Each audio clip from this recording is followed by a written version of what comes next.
Inna lillahi wa inna ilaihi rajiun. Hujambo mpenzi mtazamaji wa Asam Online TV. Leo ripoti za Asam zitakujuza juu ya mazishi ya Mahmoud Mohamed Musa ambaye alikuwa ni mstahiki meya wa jiji la Zanzibar, ambapo leo tayari ameshatangulia katika safari yake ya milele. Mungu ailaze roho marehemu huyu pahala pema, na sisi tulobakia Mungu atujalie safari njema. Jina langu ni Abdurrahman Awesi, lakini nyuma kamera ni Jabir Ridwan. Marehemu Mahmoud Mohamed Musa mimi namfahamu zamani sana. Namfahamu kwanza tangu nasoma chuoni hapa block namba 1 hapa. Tulisoma chuoni pamoja. Yeye alikuwa mwalimu uko mbele na mimi nilikuwa nasoma pale. Lakini baadaye tukakutana kwenye jimbo la Kikwajuni. Aliwahi kuwa mwakilishi wetu katika jimbo, tumefanya naye kazi pamoja. Na nakumbuka kipindi hicho mimi nilikuwa ndo katibu wa mbunge wa jimbo la Kikwajuni. Kwa maana nilikuwa nafanya naye kazi kwa pamoja na mwakilishi. Kipindi kile alikuwa yeye mwakilishi, ilikuwa 2010 ile. Kwa maana hiyo namfahamu. Baadaye Mheshimiwa Mahmudu alitumikia jimbo la Kikwajuni kama nafasi yake mwakilishi wa wananchi. Baadaye akapata nafasi ya kuchaguliwa kwa mwenyekiti wa baraza la wakilishi. Akautumia muda wake mzuri mpaka akapomaliza. Bahati nzuri uchaguzi uliopata hakupata bahati ya kuendelea kwa nafasi hiyo, lakini pia aliteuliwa na mwenyekiti wa mkoa wa Mjini, akawa mjumbe wa kamati ya siasa mkoa. Kahudumu katika nafasi hiyo, lakini pia baadaye uchaguzi ulipomaliza 20 akachaguliwa kuwa diwani katika nafasi zile za udiwani katika nafasi za jiji, akapata naye moja ambapo nafasi hiyo sasa ikampelekea kuchaguliwa kuwa meya wa jiji la Zanzibar, ambapo alihudumia nafasi hiyo mpaka 2025 ambapo alipomaliza muda wake. Baadaye akaendelea na shughuli zake nyingine, lakini bado akawa mwanachama mwaminifu wa Chama cha Mapinduzi akishiriki shughuli zetu, lakini pia alikuwa mjumbe wa kamati ya siasa wa jimbo la Malindi ile tunaita. Kwa maana mpaka anakufa alikuwa ni kada mzuri, lakini alikuwa kiongozi bado akishirikiana na chama hata kama hakuendelea na nafasi yake ya umea.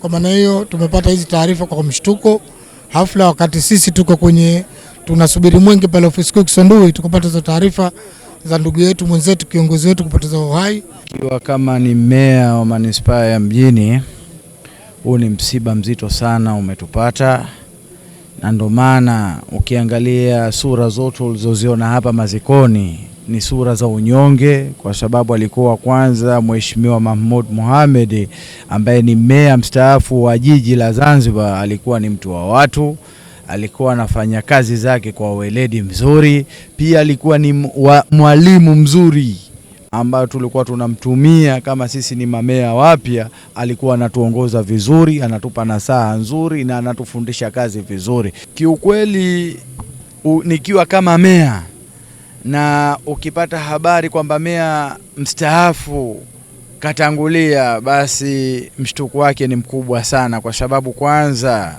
nafasi zenu zinawiana, lakini pia ukaribu wenu unakuwa ni wa karibu, lakini pia sako yenu ambayo mnazunguka wale wananchi mnakuwa za kufanana. Kwa hiyo madiwani wake ni hao ambao tunaonana kila siku, watu wake ni hao ambao tunaonana kila siku, ofisi yake ambayo alokuwepo ni hiyo ambayo muda mwingi nakuwa nakwenda, kwa sababu mrithi wake ni Kamali, kwa hiyo nakuwa nakwenda.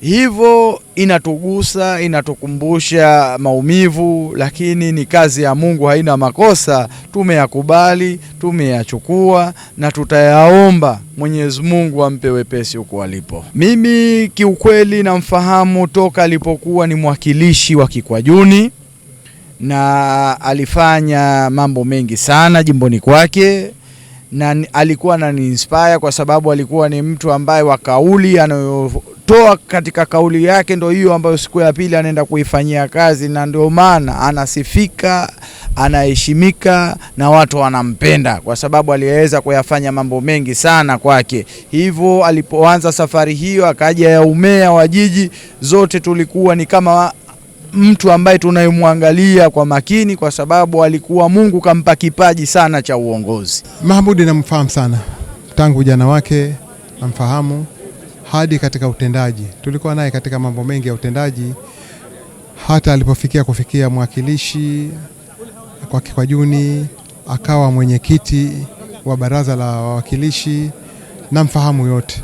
hata kufikia cheo cha ustahiki meya wa jiji nilikuwa naye pamoja. Kwa hivyo ni mtu ambaye namfahamu sana, na alikuwa ni mjumbe wangu wa kamati ya siasa ya mkoa.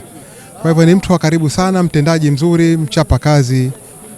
Kwa ukweli tumeondokewa. Kama ninavyomfahamu na kumkumbuka Mheshimiwa Mahmoud, kwa kweli hili ni pigo kubwa sana kwetu, hususan kwa sisi ambao tupo serikalini, ambao tumewahi kufanya nao kazi, hususan kwa jinsi ambavyo tulivyokuwa tunafanya naye kwa ucheshi na tabasamu kwake. Maana kwamba ni mtu mmoja ambaye tumeumia sana kwa kweli, na limetugusa moyoni kabisa hili jambo, kwa sababu ni kwamba jua mengine ambayo alikuwa nayo kibinadamu, lakini kwamba yupo kwenye hali kamili kabisa ambao kwenye swala la utendaji, lakini pia katika swala la ufanyaji wake wa kazi, kwa sababu kwa kweli mimi ni mmoja wapo ambaye ameshanituma sana, tumeshafanya kazi sana, ambaye pia kabla kuwa meya alikuwa ni mwakilishi katika jimbo letu la Kikwajuni. Kwa hiyo manake kwamba tumeshafanya kazi nyingi sana. Kwa hili limekuwa ni pigo kwetu kiserikali, lakini pia limekuwa pigo kwetu kwa wananchi pia, lakini pia limekuwa pigo kwetu sisi kama marafiki zake, ukiacha na mbali mambo ya kazi. Inna lillahi wa inna ilaihi rajiun. Tumepata kusikia watu mbalimbali ambao waliweza kumwelezea Mheshimiwa Mahmoud kutokana na utekelezaji wa kazi zake ambazo aliweza kusimama kama ni kiongozi serikalini, akiwa ni mstahiki meya mstaafu wa Zanzibar, lakini pia aliweza kubahatika kuwa mwenyekiti wa baraza la wawakilishi Zanzibar Sembuse, na hivyo alibahatika pia kuwa ni mwakilishi wa jimbo la Kikwajuni. Hii ni ASAM Online TV. Jina langu ni Abdurrahman Awesi, lakini nyuma kamera ni Jabir Ridwan.